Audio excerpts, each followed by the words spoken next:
So I've pulled some questions out of the chat and just dropped them into a Word document as we've been going.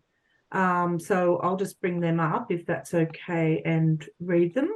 So there was a question while Karen was speaking. The Aged Care Quality and Safety Commission have mentioned the requirement for all aged care workers to have at least Cert 3 or above as part of the aged care reforms announced a couple of months ago by the ACQSC. At present, about 40% of the care workers do not have those minimum qualifications. How does TAFE intend to bridge the gap, I think it's meant to be, considering the attrition rate as well?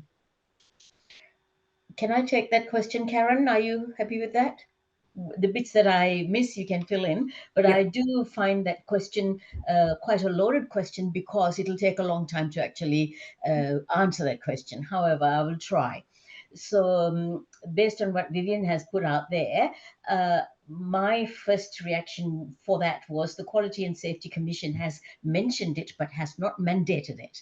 So until it becomes a mandated qualification, we will still continue to struggle. However, there are ways that students are supported in TAFEs, and I can only speak for Canberra Institute of Technology, where we provide students with study support, we provide them with peer support, and there is a very supportive student association that also steps in and help with those devices when a student is in great need for a new device like a laptop or an iPad or something like that, that can be organized. Apart from that, I'm also thinking along the lines of TAFEs and industry need to come together in making some kind of arrangements like MOUs to train their staff. So the local industry and the local TAFEs will collaborate with each other. And again, my experience has been we form industry advisory groups.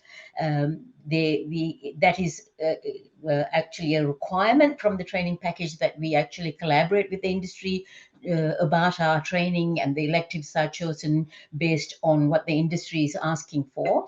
So that kind of collaboration is already happening. Therefore, the relationship should always be there, almost all the time be there. However, again, coming together in creating that training opportunity for the untrained staff would be one step that I would be considering.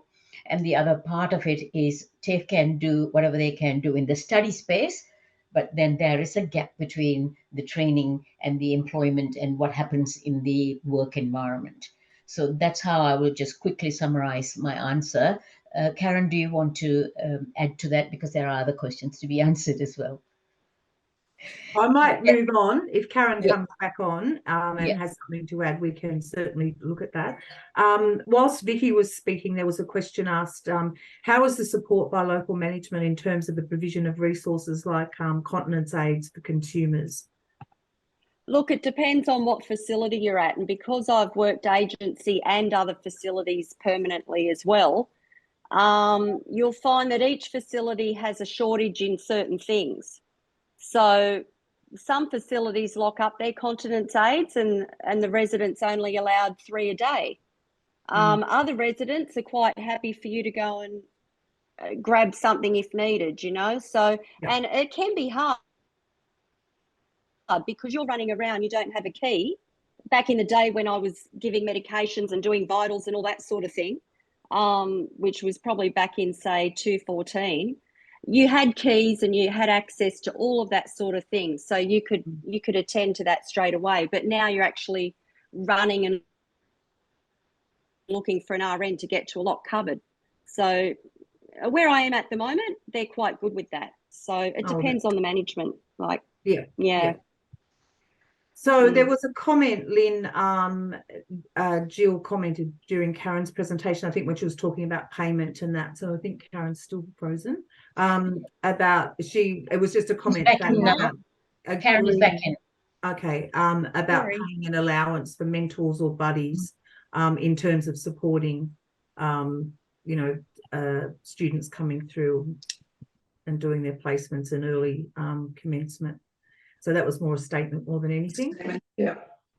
All right. Well, we're over time. I'm really aware of that. And this has been a wonderful, wonderful delving into the biggest volume of direct care working that we have, and the area that we need to expand on, and understanding that. So I really thank everyone who spoke, and Kasia going to conclude our event, and she's much more articulate than me with this. So thank you, everyone.